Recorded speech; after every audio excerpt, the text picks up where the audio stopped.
Awit ang sangkatauhan, purihin ng Panginoon.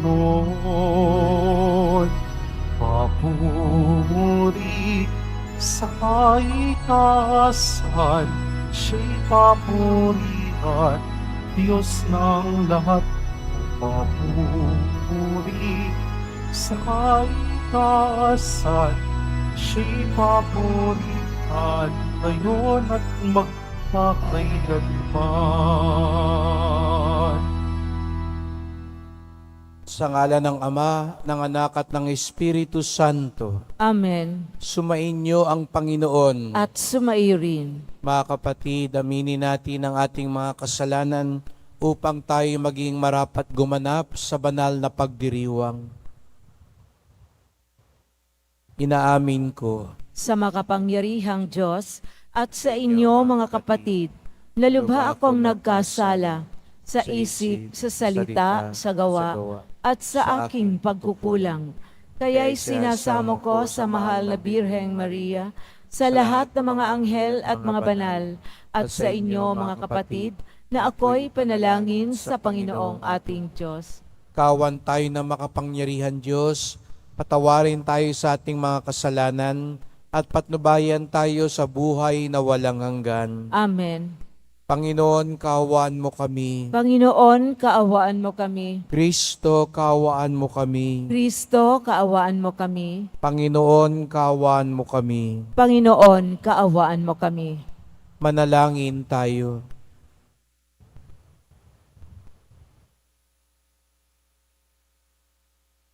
Ama naming makapangyarihan, lakas ka ng mga walang inaasahan kundi ikaw. Ang pagluhog namin ay iyong pagbigyan, sapagkat kami mga tao lamang na pawang mahihina kapag iyong iniwanan. Kaya naman kami lagi mong tulungan upang sa pagtupad ng iyong mga kautusan, ikaw ay aming mabigyang kasiyahan sa aming iniisip at ginagawa araw-araw. Sa pamamagitan ni Jesucristo, kasama ng Espiritu Santo, magpasawalang hanggan. Amen. Pagbasa mula sa ikalawang aklat ng mga hari. Dumating ang oras na si Elias ay kailangan ng kunin ng Panginoon. Noon ay naglalakad sila ni Eliseo buhat sa Gilgal. Pagdating nila sa Jericho, sinabi ni Elias kay Eliseo, "Maiwan ka na rito pagkat pinatutuloy ako ng Panginoon sa Hordan." Ngunit sinabi niya, "Naririnig ako ng Panginoon, hanggang buhay ka, hindi ako hihiwalay sa iyo." At nagpatuloy sila sa paglalakad. Sinundan sila ng mga pangkat ng propeta at pinanood sa di kalayuan nang sila'y tumigil sa tabi ng ilog Hordan. Hinubad ni Elias ang kanyang balabal at inihampas sa tubig. Nahawi ang tubig at sila'y tumawid. Pagkatawid nila, sinabi ni Elias, "Sabihin mo sa akin kung ano ang ibig mong gawin ko para sa iyo bago ako kunin." Sumagot si Eliseo, "Ipinakikiusap kong ipamana ninyo sa akin ang 2 bahagi ng inyong kapangyarihan." Sinabi ni Elias, "Mabigat ang hinihingi mo. Gayunpaman, pag nakita mo akong kinuha, mangyayari ang kahilingan mo. Pag hindi, hindi mo makakamit ang hinihingi mo." Patuloy silang nag-uusap habang naglalakad. Walang ano-ano'y pumagitna sa kanila ang isang karwaheng apoy, nahihila ang mga kabayong apoy. Nagkahiwalay sila at si Elias ay iniakyat sa langit sa pamamagitan ng ipo-ipo. Ito'y kitang-kita ni Eliseo, pagkat napasigaw siya, Ama ko, lakas at pag-asa ng Israel." At nawala sa paningin niya si Elias. Sa tindi ng kalungkutan, pinunit ni Eliseo ang kanyang damit mula itaas hanggang sa laylayan. Dinampot niya ang nalaglag na balabal ni Elias at nagbalik sa gilid ng ilog Jordan. Hinawakan niya sa isang dulo ang balabal at inihampas sa tubig sabay sabi, "Nasaan ang Panginoon, ang Diyos ni Elias? Nahawi ang tubig at siya'y tumawid." Ang salita ng Diyos. Salamat sa Diyos. Magpakatatag ang tanang may tiwala sa may kapal. Magpakatatag ang tanang may tiwala sa may kapal. Poon ang pagpapala mo yung ilaan sa mga anak mong may takot na taglay. Kagila-gilalas malasin ninuman ang pagkalinga mo sa mga hinirang na nagtitiwala sa iyong pagmamahal. Magpakatatag ang tanang may tiwala sa may kapal. Iyong kinalinga at iningatan mo laban sa adhika ng masamang tao.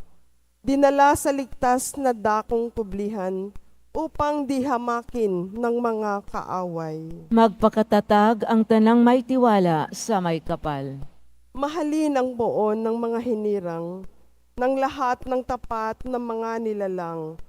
Ang tapat sa kanya ay iniingatan, ngunit ang palaloy pinarurusahan. Magpakatatag ang tanang may tiwala sa may kapal. Tumayo po ang lahat.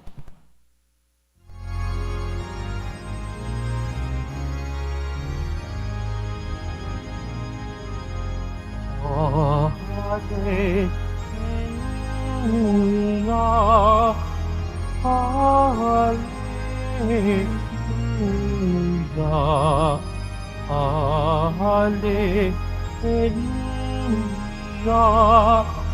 hallelujah, hallelujah.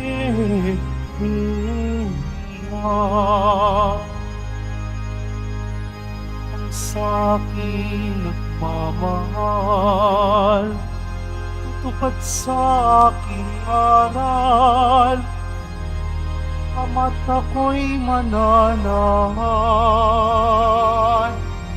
Hallelujah,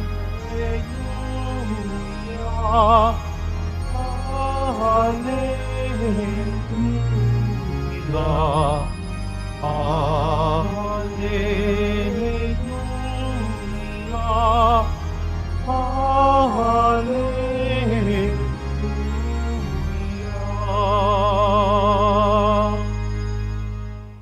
Sumainyo ang Panginoon. At sumairin. Ang pagpapahayag ng mabuting balita ng Panginoon ayon kay San Mateo. Papuri sa iyo, Panginoon. Noong panahong iyon, sinabi ni Jesus sa kanyang mga alagad, "Pag-ingatan ninyo na huwag maging pakitan tao lamang ang paggawa ninyo ng mabuti. Kapag ganyan ang ginawa ninyo, wala kayong matatamong gantimpala buhat sa inyong amang nasa langit. Kaya nga kapag naglilimos ka, huwag mo nang ipagmakaingay ito, katulad ng ginagawa ng mga mapag-imbabaw doon sa sinagoga at sa mga lansangan. Ginagawa nila ito upang purihin sila ng mga tao. Sinasabi ko sa inyo, tinanggap na nila ang kanilang gantimpala. Ngunit kung naglilimos ka, huwag mo nang ipaalam ito kahit sa iyong pinakamatalik na kaibigan upang malihim ang iyong paglilimos at gagantihan ka ng iyong amang nakakakita ng kabutihang ginagawa mo ng lihim. At kapag nananalangin kayo, huwag kayong tumulad sa mga mapagpaimbabaw. Mahilig silang manalangin ng patayo sa mga sinagoga at sa mga panulokang daan upang makita ng mga tao. Sinasabi ko sa inyo, tinanggap na nila ang kanilang gantimpala. Ngunit kapag mananalangin ka, pumasok ka sa iyong silid at isara mo ang pinto. Saka ka manalangin sa iyong amang hindi mo nakikita at gagantihan ka ng iyong amang nakakakita ng kabutihang ginagawa mo ng lihim. Kapag nag-aayuno kayo, Huwag kayong magmukhang malungkot tulad ng mga mapag-imbabaw. Hindi sila nag-aayos upang malaman ng mga tao na sila'y nag-aayuno. Sinasabi ko sa inyo, tinanggap na nila ang kanilang gantimpala. Kapag ikaw ay nag-aayuno, mag-ayos ka ng buhok, maghilamos, upang huwag mapansin ng mga tao na nag-aayuno ka. Ang iyong amang hindi mo nakikita, ang siya lamang makaalam nito. Siya na nakakakita ng kabutihang ginagawa mo ng lihim, ang gaganti sa iyo.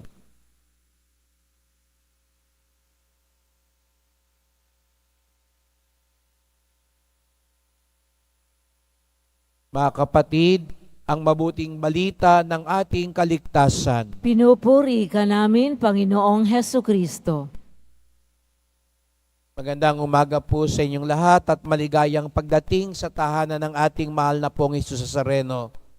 Pinabati at pinagdarasal din natin ang mga nasa online, lalo na po mga may sakit, nag-aalaga sa may sakit at mga kababayan, mga kadeboto natin mula sa iba't ibang panig ng bansa daigdig na nais sumama sa misa dito sa Quiapo, sa Basilica Minor at Pambansang Dambana ni Hesus Nazareno.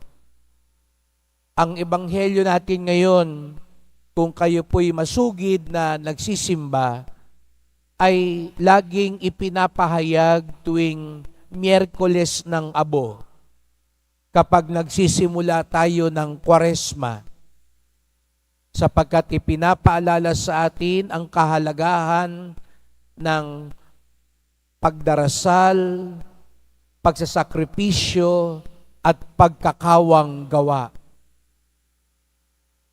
Ito raw pong tatlong gawain na ito ay napakahalaga sa mga Hudyo at pinapahalagahan din ni Hesus Nazareno sa kanyang mga alagad, sapagkat ito'y tumutukoy sa tatlong ugnayan na dapat pinapaigting natin bilang mga alagad at deboto ng poong Nazareno.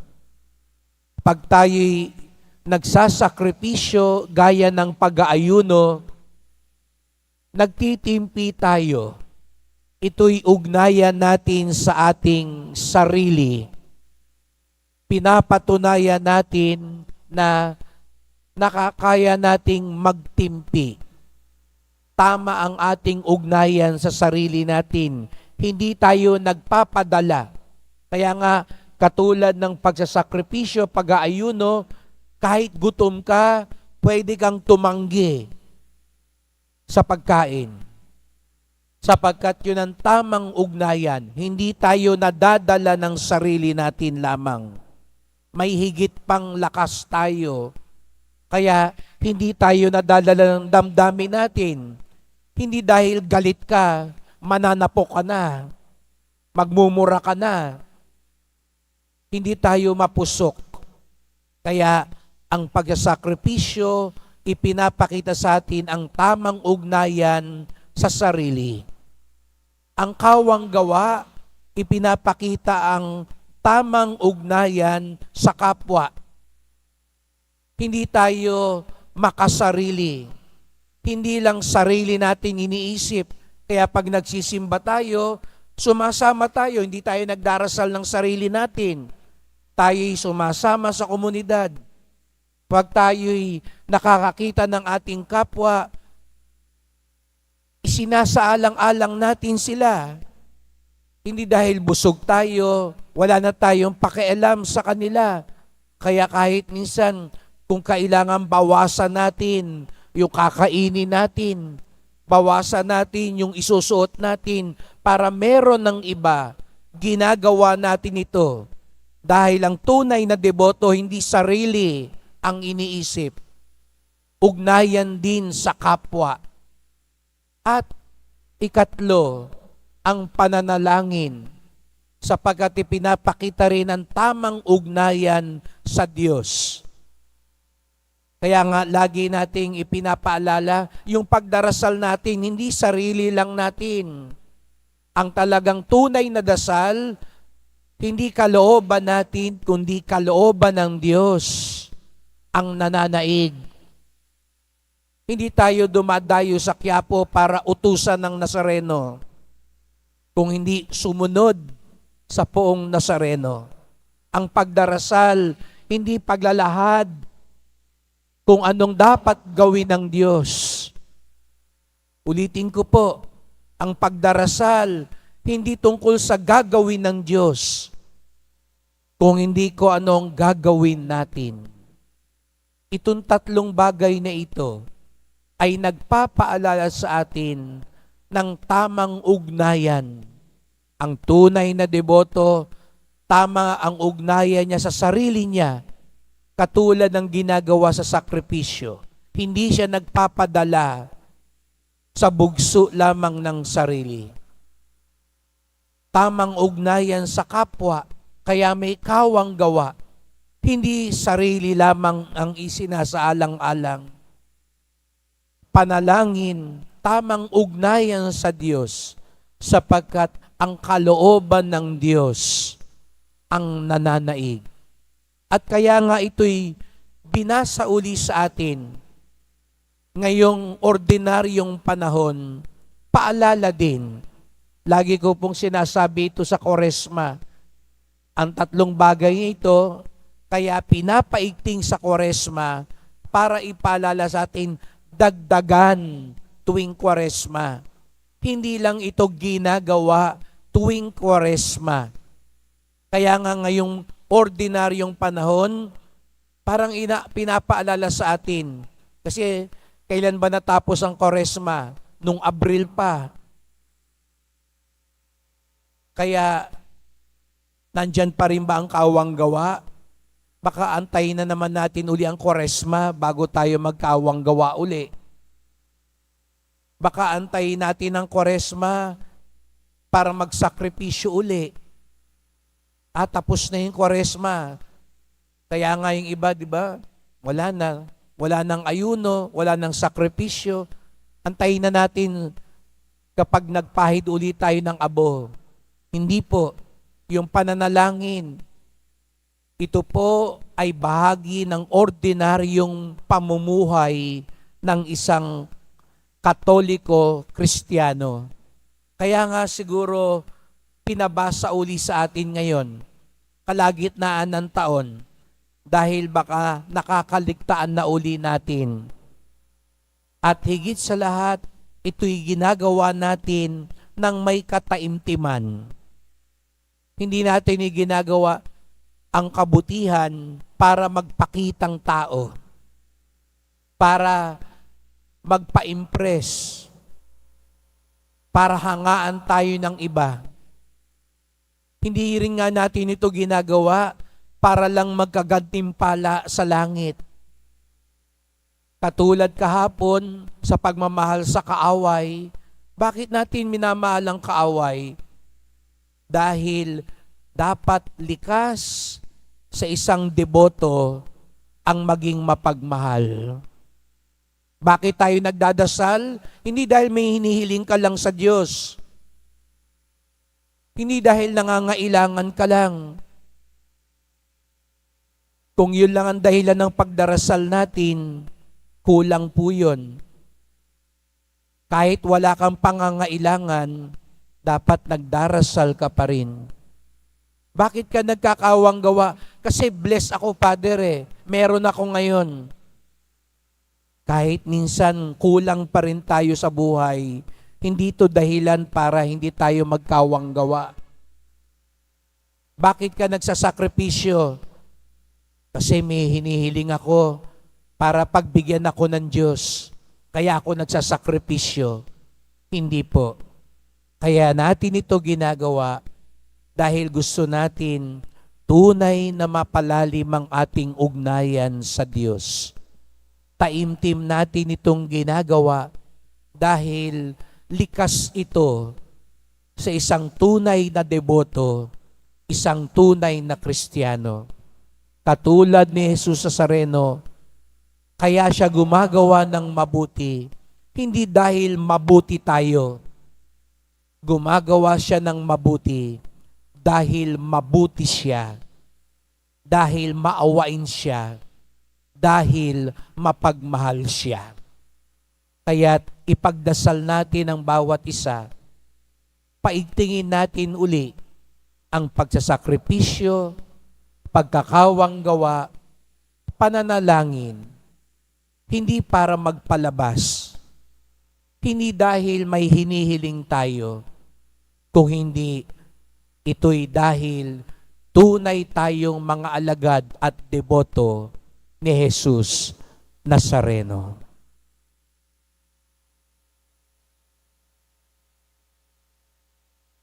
Tumayo po ang lahat.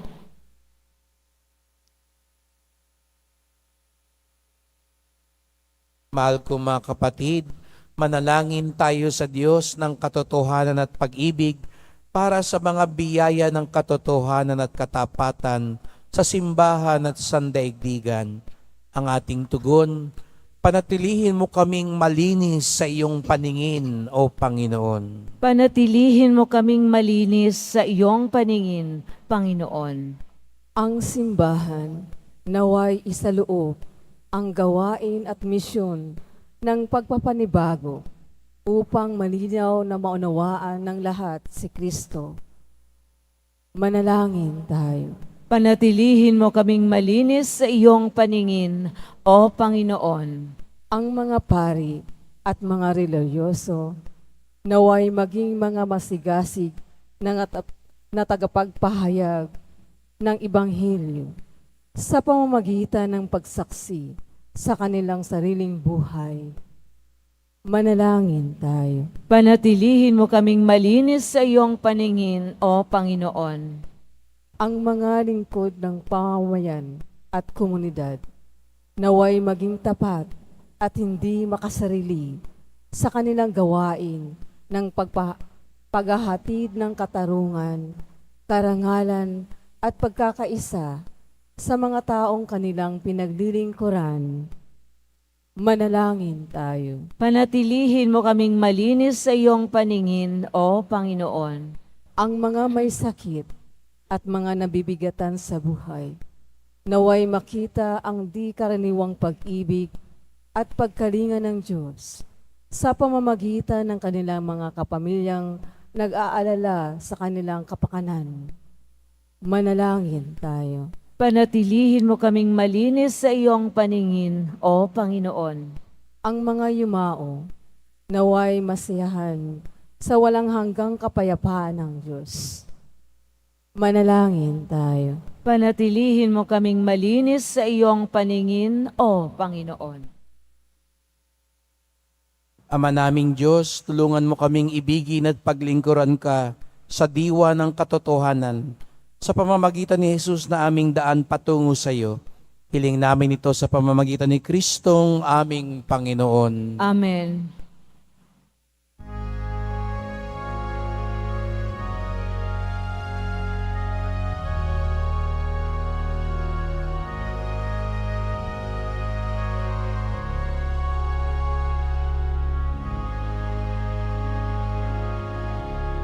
Aming alay sa'yo, Panginoon.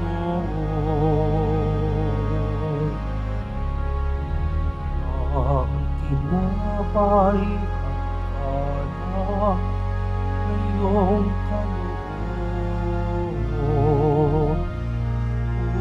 upang lumitahin ang buhay na ininalay ng kayo'y magdiwang bilang isang sambayanan. Tumayo po ang lahat. Manalangin kayo mga kapatid upang ating paghahain ay kalugdan ng Diyos amang makapangyarihan. Tanggapin nawa ng Panginoon itong paghahain sa iyong mga kamay sa kapurihan niya at karangalan sa ating kapakinabangan at sa buong sambayanan niyang banal. Ama naming lumikha, kami ginawa mong may angking katauhan na dapat pakanin at pangalagaan at iyong dinudulutan ng banal na pakikinabang. Ipagkaloob mong kami huwag magkulang sa mga iniukol mo sa aming kapakanan sa pamamagitan ni Jesucristo kasama ng Espiritu Santo magpasawalang hanggan. Amen. Sumainyo ang Panginoon. At sumairin. Itaas sa Diyos ang inyong puso at diwa. Itinaas na namin sa Panginoon. Pasalamatan natin ang Panginoong ating Diyos. Marapat na siya ay pasalamatan. Ama naming makapangyarihan, tunay ngang marapat na ikaw ay aming pasalamatan. Pinagbibigyan mong ito'y aming maihayag, kahit na ito'y walang anumang maidaragdag, sa kadakilaang sa iyo ay likas. Sa pagpupuri namin ang nakikinabang, ay kami ding iyong pinakikiharapan sa pamamagitan ng iyong anak na minamahal. Kaya kaisa ng mga anghel na nagsisiawit ng papuri sa iyo nang walang humpay sa kalangitan, kami nagbubunyi sa iyong kadakilaan. Santo, Santo, Santo, Panginoong Diyos ng mga hukbo, napupuno ang langit at lupa ng kadakilaan mo, o sana sa kaitaasan. Pinagpala ang naparirito sa ngalan ng Panginoon, o sana sa kaitaasan. Lumuhod po ang lahat. Ama naming banal, ikaw ang bukal ng tanang kabanalan. Kaya't sa pamamagitan ng iyong Espiritu, gawin mong banal ang mga kaloob na ito, upang para sa amin maging katawan at dugo ng aming Panginoong Hesu Kristo. Bago niya pinagtiis ang kusang loob na maging handog, hinawakan niya ang tinapay, pinasalamatan kanya, pinaghati-hati niya iyon, iniabot sa kanyang mga alagad at sinabi, "Tanggapin ninyong lahat ito't kanin. Ito ang aking katawan na ihahandog para sa inyo."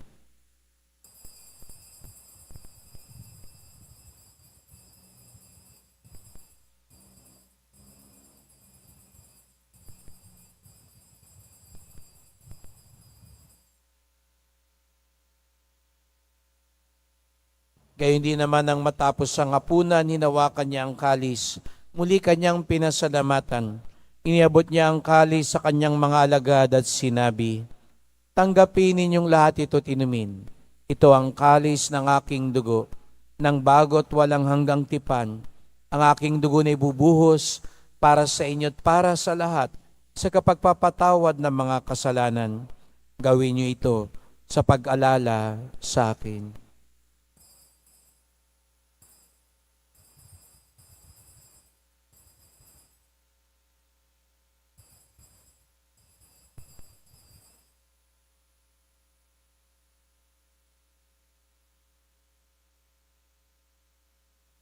Tumayo po ang lahat. Ipagbunyi natin ang misteryo ng pananampalataya. Si Kristo'y namatay, si Kristo'y nabuhay, si Kristo'y babalik sa wakas ng panahon. Ama, ginagawa namin ngayon ang pag-alala sa pagkamatay at muling pagkabuhay ng iyong anak.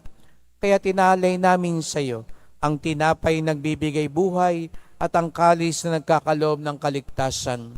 Kami nagpapasalamat dahil kami yung minarapat na tumayo sa harap mo para maglingkod sa iyo. Isinasamo namin kaming magsasalo-salo sa katawan at dugo ni Kristo ay mabuklod sa pagkakaisa sa pamamagitan ng Espiritu Santo. Ama, lingapin mo ang iyong simbahang laganap sa buong daigdig. Puspusin mo kami sa pag-ibig kaisa ni Francisco naming Santo Papa, ni Jose naming Obispo at ng Tanang Kaparian. Alalahanin mo rin ang mga kapatid naming nahimlay na may pag-asang sila'y muling mabubuhay, gayon din ang lahat ng mga pumanaw. Kawan mo sila at patuloyin sa iyong kaliwanagan. Kawan mo at pagindapating kaming lahat na makasalo sa iyong buhay na walang wakas, kaisa na mahal na Biring Maria, Ina ng Diyos, ng kabiyak niyang pusong si San Jose, ng mga apostol, ni San Juan Bautista at lahat ng mga banal na namuhay dito sa daigdig ng kalugod-lugod sa iyo. May pagdiwang nawa namin ang pagpupuri sa ikararangal mo sa pamamagitan ng iyong anak na aming Panginoong Jesucristo. Sa pamamagitan ni Kristo, kasama niya at sa Kanya, ang lahat ng parangal at papuri ay sa iyo, Diyos Amang makapangyarihan, kasama ng Espiritu Santo, magpasawalang hanggan. Amen. buong galang at pag-ibig tayong tumawag sa ating Ama sa Langit. Ama namin, Sumasalangit ka, sambahin ang ngalan mo, mapasa amin ang kaharian mo, sundin ang loob mo dito sa lupa para nang sa langit. Bigyan mo kami ngayon ng aming kakanin sa araw-araw at patawarin mo kami sa aming mga sala para ng pagpapatawad namin sa nagkakasala sa amin. At huwag mo kaming ipaintulot sa tukso at iadya mo kami sa lahat ng masama. hinihiling namin kami adya sa lahat ng masama, pagkalooban ng kapayapaan araw-araw, iligtas sa kasalanan, ilayo sa lahat ng kapahamakan, samantalang aming pinananabikan ng dakilang araw ng pagpapahayag ng tagapagligtas naming si Jesucristo. Sapagkat iyo ang kaharian at ang kapangyarihan at ang kapurihan magpakailanman. Amen. O Panginoong Jesucristo, sinabi mo sa iyong mga apostol at ngayon sinasabi mo sa amin lahat dito, kapayapaan ang iniiwan ko sa inyo, ang aking kapayapaan ay binibigay ko sa inyo. Tungayan niyo pong aming pananampalataya, huwag pong aming mga kasalanan. Patawad po kung panapanahon lang ang paggawa namin ng mabuti. Patawad po kung palabas lang ang aming paggawa ng mabuti. Patawad po kung may pangangailangan lang kami, kaya kami gumagawa ng mabuti. Linisin niyo po kami, Panginoon. Pagkalooban niyo po kami ng kapayapaan at pagkakaisa ayon sa iyong kalooban, kasama ng Espiritu Santo, magpasawalang hanggan. Amen. Ang kapayapaan ng Panginoon ay laging sumainyo. At sumaiyo rin. Magbigayan tayo ng kapayapaan ni Kristo sa isa't isa. Kordero ng Diyos na nag-aalis ng mga kasalanan ng sanlibutan, maawa ka sa amin. Kordero ng Diyos na nag-aalis ng mga kasalanan ng sanlibutan, maawa ka sa amin. Kordero ng Diyos na nag-aalis ng mga kasalanan ng sanlibutan, ipagkaloob mo sa amin ang kapayapaan.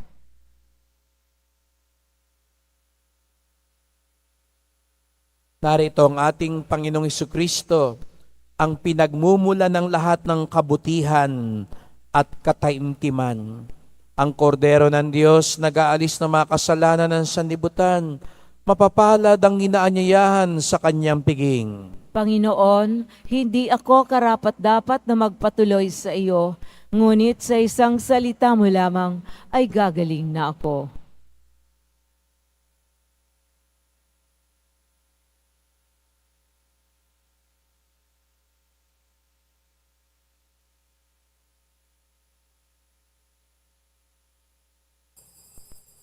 Para sa lahat ng tatanggap ng banal na komunyon, sasagot po tayo ng amen pagkasabi ng pari o ng lay minister ng katawan ni Kristo at isubo agad sa bibig bago umalis sa harapan ng pari o lay minister. Sumunod po tayo.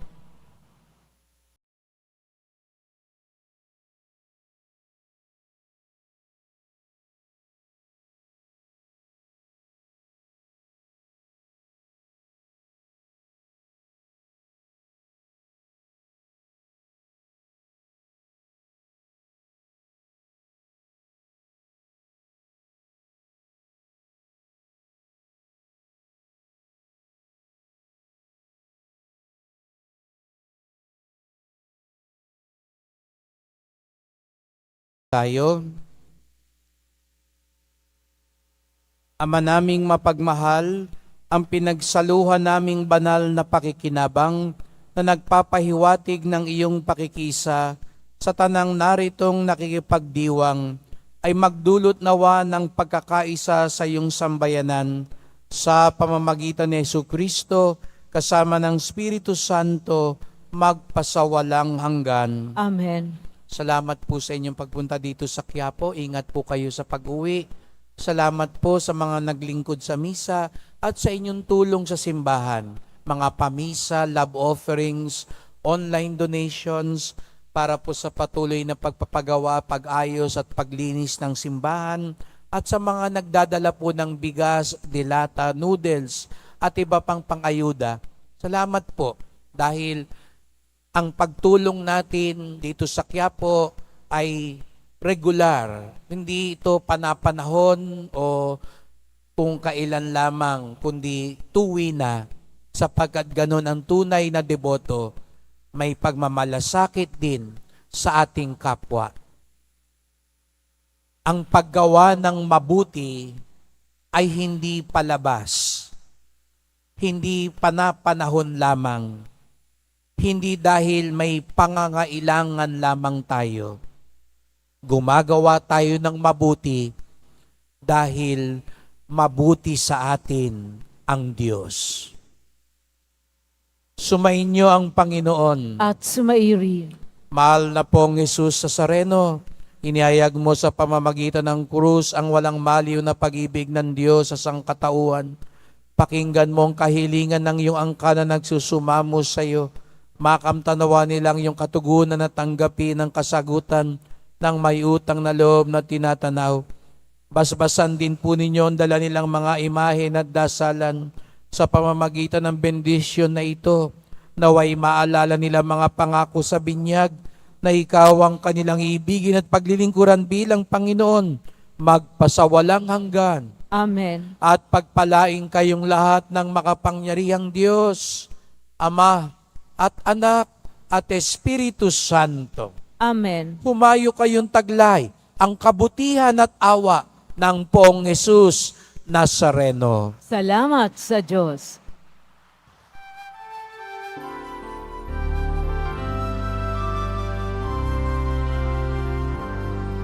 Cristo Padre Jesus Nazareno, sinasamba ka namin. Hinto ka namin, aral mo ang aming buhay at kaligtasan. Cristo Padre Jesus Nazareno, ligtas mo kami sa kasalanan. Ang krus mo ay sagisag ng aming paligtasan. Cristo Padre Jesus Nazareno, dinarangan ka namin. Cristo Padre Jesus Nazareno, iniwan natin namin. Cristo Padre Jesus Nazareno, dinarangan ka namin. Cristo Padre Jesus Nazareno, iniwan natin